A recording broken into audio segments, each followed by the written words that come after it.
ಶ್ರೀ ವಿಜಯಾನಂದ ಕಾಶ್ಯಪ್ನವರಿಗೆ ಕರ್ನಾಟಕ ರಾಜ್ಯ ನಿಗಮದ ಅಧ್ಯಕ್ಷರನ್ನಾಗಿ ಮಾಡಿದರು. ನಾವು ಅಂದೇ ಅಂದ್ಕೊಂಡಿದ್ವಿ, ಈ ಒಂದು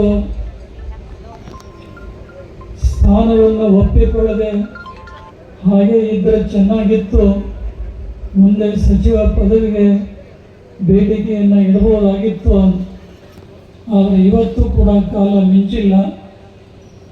ಅಖಿಲ ಭಾರತ ವೀರಶೈವ ಲಿಂಗಾಯತ ಮಹಾಸಭೆಯ ಒಂದು ಅಭಿವೃದ್ಧಿ ನಿಗಮ ಏನಿದೆ ಅದನ್ನು ಬೇರೆ ಯಾರಿಗಾದರೂ ವಹಿಸಿಕೊಡಲಿ, ಆದರೆ ವಿಜಯಾನಂದ ಕಾಶ್ಯಪ್ನವರಿಗೆ ಸಂಪುಟದಲ್ಲಿ ಸ್ಥಾನಮಾನಗಳನ್ನು ಅವಕಾಶಗಳನ್ನು ಕಲ್ಪಿಸಿ ಕೊಡಲಿ ಅಂತೇಳಿ ಇದು ನಮ್ಮೊಬ್ಬರ ಅಭಿಪ್ರಾಯ ಅಲ್ಲ.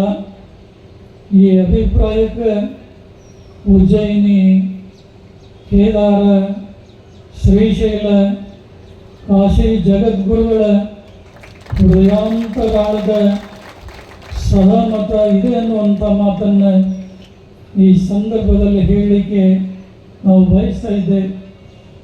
ಡಾಕ್ಟರ್ ವಿಜಯಾನಂದ ಕಾಶ್ಯಪ್ನವರ ಗಟ್ಟಿ ಮಾತುಗಳನ್ನು ಬಹಳಷ್ಟು ಸಮಾರಂಭದಲ್ಲಿ ಕೇಳಿದ್ದೀವಿ. ಬಹುಶಃ ನೀವೆಲ್ಲ ನೋಡಿದ್ವಿ. ಈ ಹಿಂದೆ ಈ ರಾಜ್ಯದಲ್ಲಿ ಸನ್ಮಾನ್ಯ ಬಿ ಡಿ ಜತ್ತಿಯವರಾಗಿರ್ಬೋದು, ಅವರು ಪಂಚಾಯಿತಿ ಅಧ್ಯಕ್ಷ ಸ್ಥಾನದಿಂದ ರಾಜ್ಯದ ಮುಖ್ಯಮಂತ್ರಿಯಾಗಿ, ಕೇಂದ್ರದಲ್ಲಿ ಸಚಿವರಾಗಿ, ಕೊನೆಗೆ ಹಂಗಾಮಿ ರಾಷ್ಟ್ರಪತಿ ಆದರು. ಆದರೆ ನೀವು ಅವರ ಮುಖವನ್ನು ನೋಡಿದಾಗ ಅವರ ಹಣೆಯ ಮೇಲೆ ಯಾವಾಗಲೂ 3 ಬಳ್ಳು ಭಸ್ಮ ಯಾವಾಗಲೂ ಕೂಡ ಇರ್ತಾ ಇತ್ತು.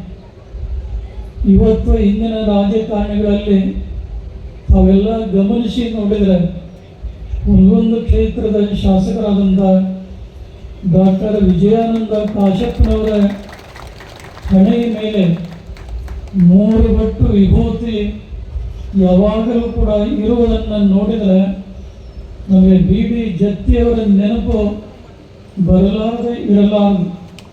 ಹೇಗೆ ಅವರು ರಾಜಕೀಯ ಕ್ಷೇತ್ರದಲ್ಲಿ ಉನ್ನತವಾದಂತಹ ಸ್ಥಾನಗಳನ್ನು ಏನು ಹೊಂದಿರಲ್ಲ, ಅಂಥ ಸ್ಥಾನಮಾನಗಳು ಡಾಕ್ಟರ್ ವಿಜಯಾನಂದ ಕಾಶ್ಯಪ್ನವರಿಗೆ ಪ್ರಾಪ್ತ ಆಗಲಿ ಅನ್ನುವಂಥ ಸದಾಶಯವನ್ನು ಈ ಸಂದರ್ಭದಲ್ಲಿ ನಾವು ವ್ಯಕ್ತಪಡಿಸ್ತಾ ಇದ್ದೇವೆ. ಇವತ್ತಿನ ದಿನಮಾನಗಳಲ್ಲಿ ತಾವೆಲ್ಲ ನೋಡ್ತಾ ಇದ್ದೀವಿ, ಭಾರತೀಯ ಉತ್ಕೃಷ್ಟ ಸಂಸ್ಕೃತಿ, ಗುರು ಪರಂಪರೆಯ ಆದರ್ಶ ಮೌಲ್ಯಗಳನ್ನು ಬಹಳ ಜನ ಮರೀತಾ ಇದ್ದಾರೆ.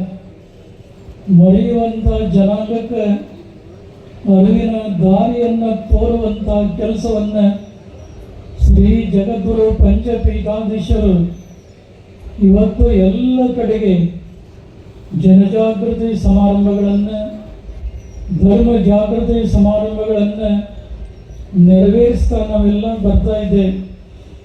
ಬಹುಶಃ ಬಾಗಲಕೋಟೆ ಜಿಲ್ಲೆಗೆ ಬರೋದಂದ್ರೆ, ವಿಜಯಪುರ ಜಿಲ್ಲೆಗೆ ನಾವು ಬರೋದಂದ್ರೆ, ಒಬ್ಬ ಹೆಣ್ಣು ಮಗಳು ತವರು ಮನೆಗೆ ಬಂದರೆ ಎಷ್ಟು ಸಂತೋಷವಾಗಬೇಕು, ಅದಕ್ಕಿಂತ ಹೆಚ್ಚಿನ ಸಂತೋಷ ಇಂದಿನ ಪಂಚಪೀಠದ ಎಲ್ಲ ಜಗದ್ಗುರುಗಳಿಗೆ ಆ ಸಂತೋಷ ಆಗ್ತಾ ಇದೆ ಅಂತ ನಾವು ಭಾವಿಸ್ತಾ ಇದ್ದೇವೆ.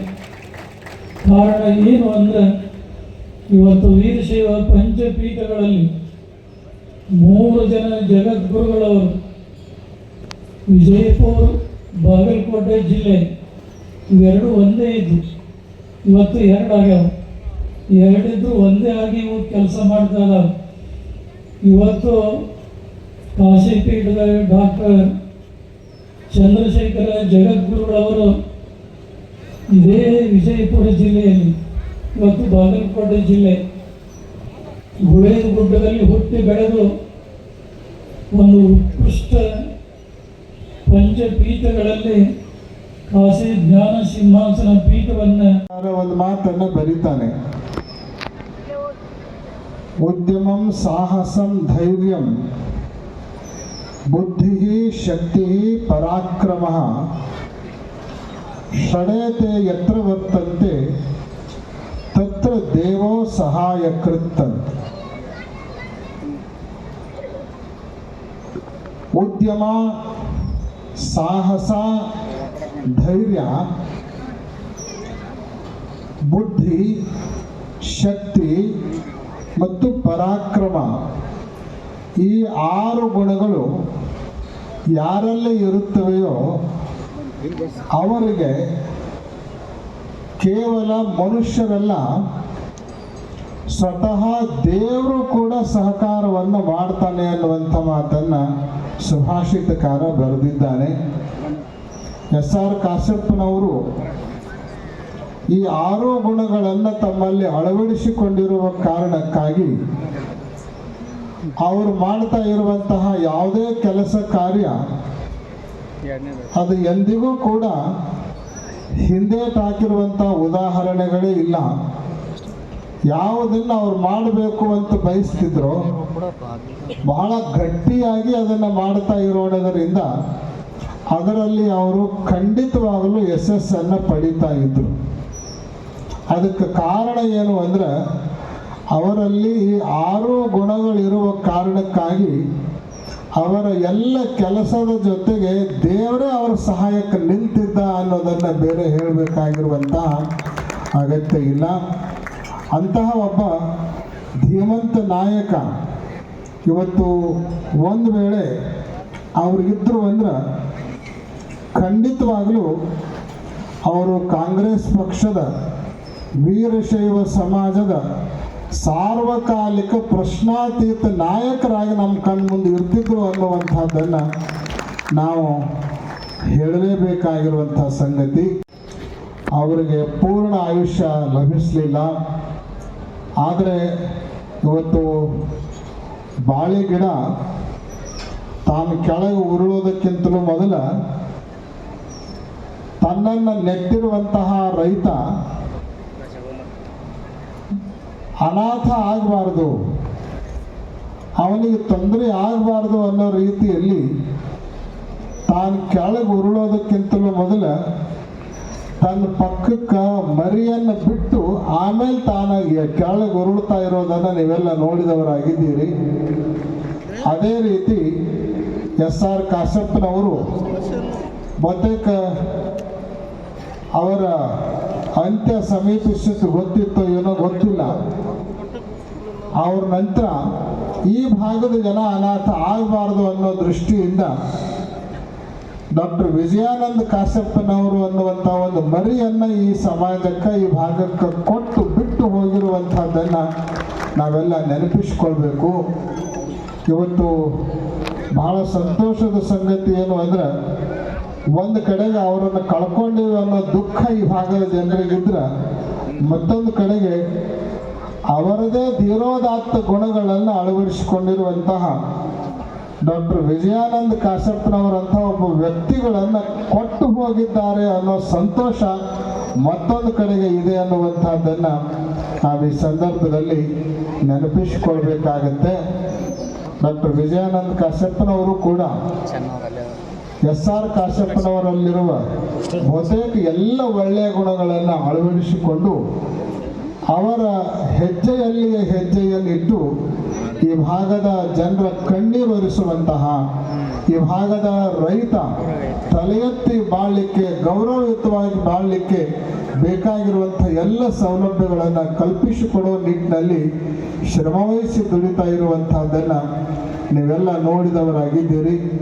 ಅಷ್ಟೇ ಅಲ್ಲ, ಪಕ್ಷದ ಸಂಘಟನೆ ಕೂಡ ಹೆಚ್ಚು ವ್ಯಾಪಕವಾಗಿ ಈ ಭಾಗದಲ್ಲಿ ಉಂಟಾಗಲಿಕ್ಕೆ ಡಾಕ್ಟರ್ ವಿಜಯಾನಂದ ಕಾಶ್ಯಪ್ಪನವರು ಈ ಹಿಂದೆ ಈ ಭಾಗದಿಂದ ಬೆಂಗಳೂರಿನವರೆಗೆ ಮಾಡಿರುವಂಥ ಪಾದಯಾತ್ರೆಯೂ ಕೂಡ ಒಂದು ಮುಖ್ಯ ಅಂಗ, ಮುಖ್ಯ ಭಾಗ ಅನ್ನುವಂಥದ್ದನ್ನು ನಾವು ಹೇಳಲಿಕ್ಕೆ ಮರೆಯೋದಿಲ್ಲ.